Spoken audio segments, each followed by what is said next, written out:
ഖത്തറിനുള്ളിൽ കടന്ന് ഇസ്രായേലിന്റെ വലിയ ആക്രമണമുണ്ടായി. ഇന്ത്യ പോലും അതിനെതിരായി വന്നിരിക്കുകയാണ്.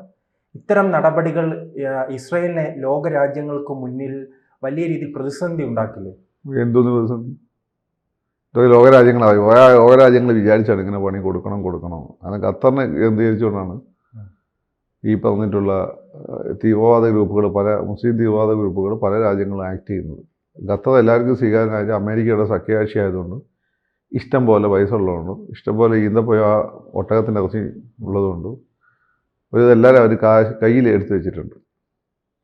എന്നിട്ട് അവിടെ നിന്നിട്ട് ഇന്ത്യക്കെതിരെ ഓപ്പറേറ്റ് ചെയ്യും. ആരാന്ന് ചോദിച്ചാൽ പലരും ഇന്ത്യക്കെതിരെ ഓപ്പറേറ്റ് ചെയ്യും. അവരെ ആത്യന്തികമായ ലക്ഷ്യം ലോകത്ത് ഇസ്ലാമിക സാമ്രാജ്യം സൃഷ്ടിക്കുക എന്നുള്ളത്.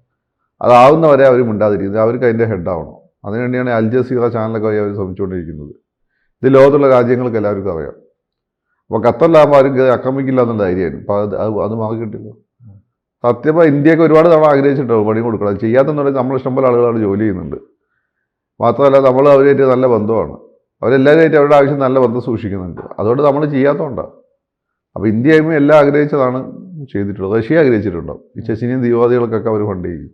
അല്ല, പക്ഷേ നരേന്ദ്രമോദി ഉൾപ്പെടെയുള്ളവർ അപലപിച്ചു. അതിപ്പോൾ ഞാനാണ് പ്രധാനമെങ്കിൽ എനിക്കതല്ലേ പറയാൻ പറ്റുള്ളൂ. കാരണം ഇതിൻ്റെ അപ്പൂപ്പൻ്റെ അനിയത്തിയുടെ മോളെ മാമനവിടെ ജോലി ചെയ്യുന്നില്ലേ?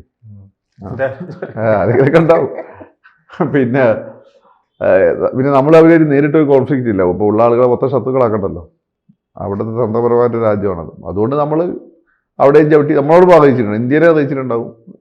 എല്ലാ അമേരിക്കയിലൊക്കെ അറിയിച്ചിട്ടാണ് ചെയ്തത്. അമേരിക്ക അതിൻ്റെ പോയി ശാപിക്കുമെന്ന് തോന്നിയിട്ടുണ്ട്.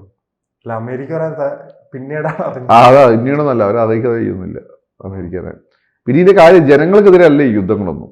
അപ്പോൾ എനിക്ക് ഈ ഇസ്രായേലിൽ അടുത്ത ആക്രമണത്തിൽ ഹമാസിനെ അവിടെ ഗാസയുടെ അടുത്ത ആക്രമണത്തിൽ എനിക്കിപ്പോൾ ഉള്ള പ്രശ്നം എന്ന് വെച്ചാൽ അവർ ജനങ്ങളെയാണ് ഏറ്റവും കൂടുതൽ ഇപ്പോൾ ടാർഗറ്റ് ചെയ്യപ്പെടുന്നത്. ഇവന്മാർ ജനങ്ങളുടെ പോയിരിക്കും, അവന്മാരുടെ ടാർഗറ്റ് ചെയ്യും. അല്ല, അതാണ് നേതാക്കൾ ഖത്തറിൽ ഇരുന്നിട്ട് ഇവന്മാർ ലോക്കൽ നേതാക്കന്മാർ ജനങ്ങളുടെ പോയിരിക്കും. ഈ ഇസ്രായേലാണെങ്കിൽ ഭ്രാന്തെടുത്ത് ഞാൻ അവന്മാരുടെ സ്വഭാവം അറിയാലോ. അവന്മാർക്ക് അങ്ങനെയൊന്നുമില്ല. അവന്മാർക്ക് അവന്മാരുടെ ആളുകൾ മാത്രമേ പ്രശ്നമുള്ളൂ. അവന്മാർ പോയി. അപ്പോൾ 1 ലക്ഷത്തോളം ആളുകൾ മരിച്ചു. എന്തായാലും അതിന് ഉത്തരവാദി ഇസ്രായേലാണ്, ഹമാസല്ലേ. ഇവൻ്റെ ആളുകൾ അവിടെ പോയി പാവങ്ങളെ കൊന്നു. നെതന്യാഹു പറഞ്ഞിട്ട് ഇതൊക്കെ നെതന്യാഹുവിൻ്റെ പൊളിറ്റിക്സ് ഉണ്ട് കേട്ടോ. നെതന്യാഹു പറഞ്ഞു അവന്മാർ പോയി കയറി അറ്റാക്ക് ചെയ്തു. നെതന്യാഹു ഒരു അവസരം കാത്തുക്കരുന്നു. എന്ന് യുദ്ധം തീരുക അന്ന് നെതന്യാഹു തീരൂ. അത് അയാൾക്കറിയാം. അതുകൊണ്ട് അയാൾ അന്തം വിട്ടെന്തും കളിക്കും. അങ്ങനെയാണ് ഇതിൻ്റെ ഫൈനലി. നെതന്യാഹു ചെയ്തേ കുറ്റപ്പെടുത്താൻ പറ്റുമോ? ഇതെല്ലാം ആസൂത്രണം ചെയ്തവൻ അവിടെ നിന്ന് കേക്കും ബെല്ലി ഡാൻസും കണ്ടുകൊണ്ടിരിക്കുകയാണ്. അപ്പോൾ ആ സമയത്ത് അവിടെ പോയി അറ്റാക്ക്. അത് ജനങ്ങളല്ലല്ലോ അറ്റാക്ക് ചെയ്തിരിക്കുന്നത്, പൊസിഷൻ സ്ട്രൈക്കാണ്. ആ കെട്ടിടത്തെ അതിൻ്റെ ഉള്ളിലുള്ള ആളുകളെ മാത്രമേ അറ്റാക്ക് ചെയ്തിട്ടുള്ളൂ. അല്ല, പക്ഷേ ഖത്തർ ഒരു സമാധാനം ഉണ്ടാക്കാനുള്ള ശ്രമം കുന്താണ്. സമാധാനം ഉണ്ടാക്കണം എന്ന് പണ്ട് CPM ഈ വിഭാഗീയത നടന്ന സമയത്ത് അവരുടെ കേന്ദ്ര നേതൃത്വം യെച്ചൂരിയും കാരാട്ടും എടുത്ത നിലപാട് പോലെ BS-നെ വിളിച്ചത് ഇനി BS സഖാവെ അടിച്ചോന്ന് പോയി. പിണറായിനെ വിളിച്ചത് സഖാവെ വിട്ടുകൊടുക്കരുത്. അങ്ങനെ അല്ലെങ്കിൽ ഇവന്മാർ രണ്ടുപേരും ദുർബലന്മാരാണ്. അവർ രണ്ടുപേരും കേരളത്തിലെ ഇന്ത്യയിലെ തന്നെ ഏറ്റവും സ്ട്രോങ് നേതാക്കന്മാരാണ്. അപ്പോൾ ഇവരെ രണ്ടുപേരും തമ്മിൽ അടുപ്പിച്ച് കഴിഞ്ഞാൽ ഇവന്മാർക്ക് അവിടെ സ്വസ്ഥമായിട്ട് ഇരിക്കാൻ പറ്റുള്ളായിരുന്നു. അതുകൊണ്ട് ഈ കേരളത്തിലെ പാർട്ടിയിലെ വിഭാഗീയത ഏറ്റവും രൂക്ഷമാക്കിയ കേന്ദ്ര കമ്മിറ്റിയാണ്. അല്ല, ഇപ്പോൾ ചില വാർത്തകൾ അതാണ് ഖത്തർ ചെയ്തുകൊണ്ടിരിക്കുന്നത്. അല്ല, ഖത്തർ തിരിച്ചടിക്കും, അറബ് രാജ്യങ്ങൾ ഒന്നായി. അങ്ങോട്ട് ഇല്ലട്ടെ. ഖത്തറിനെ തിരിച്ചടിച്ച അറബ് രാജ്യങ്ങൾ ഒന്നത് ഇസ്രായേൽ മാത്രം മതി. അമേരിക്കയുടെ സപ്പോർട്ടൊന്നും വേണ്ട.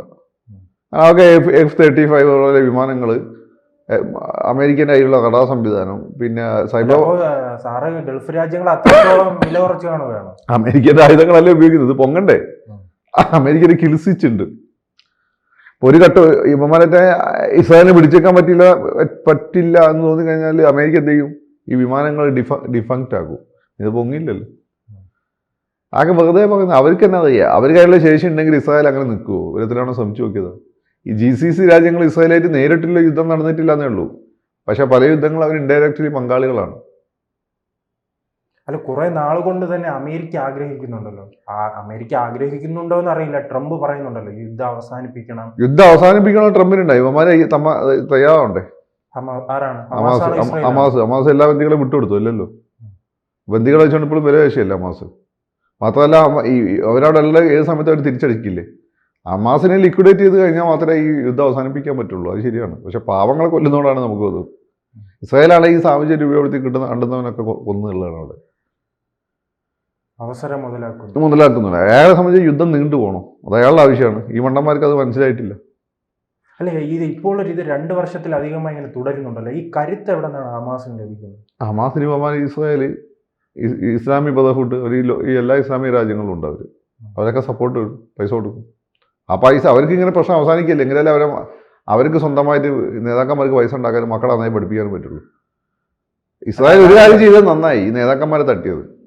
അല്ല, അതാണല്ലേ ഈ 2 നേതാക്കളും വ്യക്തി താല്പര്യങ്ങൾക്ക് വേണ്ടി മുന്നോട്ട് പോകുമ്പോൾ സാധാരണക്കാരായ 2 രാജ്യത്തെ ജനങ്ങളാണ്. ഇസ്രായേൽ ജനങ്ങൾക്ക് വലിയ പ്രശ്നമൊന്നുമില്ല. അവർ അന്നത്തെ സ്ട്രൈക്ക് പറ്റിയെന്നേ ഉള്ളൂ. ബാക്കി അവർ പ്രൊട്ടക്ട് ചെയ്യുന്നു. അല്ല, അത് ഇറാനുമായിട്ടുള്ളതല്ല. ആദ്യത്തെ 1000 ആളുകൾ കൊന്നു കളഞ്ഞില്ല. അത് മാത്രമേ അവർക്കൊരു അത് ഇവർ ഇസ്രായേൽ സഹകരിച്ചു എടുത്തിട്ടാ, നെതന്യാഹു സഹകരിച്ചു എടുത്തിട്ടാ, വെറുതെ സംഭവിച്ചു നല്ലത്. അപ്പൊ അതുകൊണ്ട് ഖത്തർ ചെയ്യുന്നതിനാണ് ഖത്തർ വിചാരിച്ചത് ലോകത്തുള്ള ആർക്കും ഖത്തറിന്റെ കളി അറിയില്ല. ഖത്തർ ഇവിടെ കിടന്ന് കളിക്കുന്നുണ്ടല്ലോ, നമുക്കൊന്നും അറിയില്ലെന്നാണ് ഖത്തറിന്റെ വിചാരം. അല്ല, അത്തരം ആഗ്രഹം തുർക്കിക്കുണ്ടല്ലോ, ഖത്തറിന് മാത്രമല്ല. അത് തുർക്കിക്കുണ്ട്. തുർക്കിന് പൈസ അല്ല. തുർക്കിക്ക് ഒരു ഇസ്ലാമിക് എംപയർ ഉണ്ട്. തുർക്കിയിലിട്ട് പണിഞ്ഞോമാരാവന്മാർ ഈ അറബികളെന്ന് വെച്ചാൽ തുർക്കിയുടെ അണ്ടറിലായിരുന്നു ഇവർ 1-ാം ലോക മഹായുദ്ധ സമയത്ത്. അപ്പോൾ ആദ്യം ജൂതന്മാർ പോയിട്ട് തുർക്കിയിലെ രാജാവിനോട് പറഞ്ഞു. കാരണം തുർക്കിയിൽ ജൂതന്മാർക്ക് പ്രത്യേക പരിഗണനയൊക്കെ കൊടുത്ത് അവരെ വില പ്രധാനമായും ട്രീറ്റ് ചെയ്തതാണ്. ലോകത്ത് ഏറ്റവും നന്നായിട്ട് ഈ ജൂതന്മാരെ ട്രീറ്റ് ചെയ്തത് തുർക്കികളും അറബികളുമാണ്. പിന്നെ പണ്ട് ഈ മതം സ്ഥാപിച്ച സമയത്ത് ഉള്ള ചില സംഭവങ്ങൾ വെച്ചുകൊണ്ട് മുസ്ലിങ്ങളാണ് ഇവരെ പീഡിപ്പിച്ചതെന്ന് പറയാൻ ചിലർ ശ്രമിക്കുന്നുണ്ട്. അത് അവർക്ക് രക്ഷപ്പെടാൻ വേണ്ടിയിട്ടാണ്. അത് ക്രിസ്ത്യാനികൾ ഇത്രയും കാലം ജൂതന്മാരെ ലോകത്തിടെ വേട്ടയാടിയത് മുസ്ലിങ്ങളല്ല. മുസ്ലിങ്ങൾ ഹിന്ദുക്കളാണ് അവരെ സംരക്ഷിച്ചിട്ടുള്ളത്. അവർ രണ്ടാമത്തെ സുവർണ്ണ കാലഘട്ടം എന്ന് പറയുന്നത് സ്പെയിനിൽ മുസ്ലിങ്ങൾ ഭരിക്കുന്ന കാലഘട്ടത്തിലാണ്. ഞാനും പിന്നെ ഇവിടെ വർഗീയ ടെൻഷൻ ഉണ്ടാക്കേണ്ടെന്ന് ഞാൻ പറയാത്തതുകൊണ്ടാണ്. പിന്നെ പ്രവാചകന്റെ കാലഘട്ടത്തിൽ അങ്ങോട്ടും ഇങ്ങോട്ടും ചില ഫൈറ്റൊക്കെ നടന്നിട്ടുണ്ട്. അത് വെച്ചുകൊണ്ട് മാത്രമേ, അതൊന്നും നല്ല സംഭവം. ജൂതന്മാരെ കൂട്ടക്കൊല ചെയ്ത് മുസ്ലിങ്ങളാണ്. ഷേക്സ്പിയർ മുസ്ലിമാണ്. ജൂതന്മാരെ ഏറ്റവും വൃത്തികെട്ട ഷേക്സ്പിയർ, അയാൾ മുസ്ലിമാണ്. പിന്നെ 2-ാം ലോക മഹായുദ്ധത്തിൻ്റെ സമയത്ത് ഈ പിന്നെ യുദ്ധത്തിന് അവസാന കാലഘട്ടങ്ങളിൽ ഇവർക്ക് പലസ്തീനിൽ രാജ്യം ഉണ്ടാക്കാൻ ജൂതന്മാർക്ക് ശ്രമമുണ്ടെന്ന് മനസ്സിലാക്കിയ സമയത്ത് അവിടുത്തെ ഏതോ ഗ്രാൻഡ് മുഫ്തി എത്താൻ പോയിട്ട് ഹിറ്റ്ലറിനെ കണ്ടിരുന്നു. അത് പക്ഷേ ഹിറ്റ്ലർ അതിന് മുമ്പേ വരെ കൊല്ലാൻ തുടങ്ങിയിട്ടുണ്ട്. ഹിറ്റ്ലർ ഏതാണ്ട് 35 കാലം തൊട്ടേ ഇവന്മാരെ ഒറ്റപ്പെടുത്തി കൊല്ലാൻ തുടങ്ങിയതാണ്. ഇത് 40-ന് ശേഷമാണ്. എന്നിട്ട് അത് മുസ്ലിങ്ങളെ തലയിൽ കൊടുത്തിടും. അത് കയ്യിൽ വെച്ചോണ്ട് നിന്നാൽ മതി. നമുക്കൊന്നും ഇത് എടുത്ത് അറിയില്ലെന്നാണ് ചില ആളുകളെ വിചാരം. അത് കയ്യിൽ വെച്ചോണ്ട് നിന്നാൽ മതി. ലോകത്ത് ഏറ്റവും നന്നായി അവരെ ട്രീറ്റ് ചെയ്ത് 2 മതവിഭാഗങ്ങളാണ്. ഒന്നാമത് ഹിന്ദുക്കളാണ്, രണ്ടാമത് മുസ്ലിങ്ങളാണ്. മനസ്സിലായില്ലേ?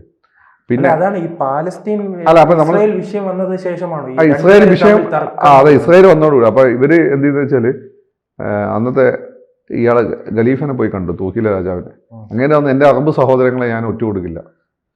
ഞാൻ ബ്രിട്ടനെ പോയി കണ്ടു കേട്ടോ. ഞങ്ങൾ യുദ്ധം ഞങ്ങളെ ഏൽപ്പിച്ചു തരാം. അന്നത്തെ ഇവർക്ക് അതിനുള്ള ജൂതന്മാർക്ക് അതിനുള്ള ഒരു സ്വാധീനവും പണവും ഉണ്ട് അവരുടെ കയ്യിൽ. യുദ്ധം ഞങ്ങൾ ഏൽപ്പിച്ചു തരാം, ഞങ്ങൾ പലസ്തീനിൽ രാജ്യം ഉണ്ടാക്കണം. ബ്രിട്ടൻ വന്ന് ശരി. അപ്പോൾ ബ്രിട്ടൻ നേരിട്ട് ചെയ്തതെന്ന് വെച്ചാൽ അവരവരുടെ അതാണ് ലോറൻസ് ഓഫ് അറേബ്യ എന്നുള്ള ആ നോവലെടുത്ത് വെച്ചാൽ മനസ്സിലാവും. അല്ലാതെ സിനിമയും വന്നിട്ടുണ്ട്.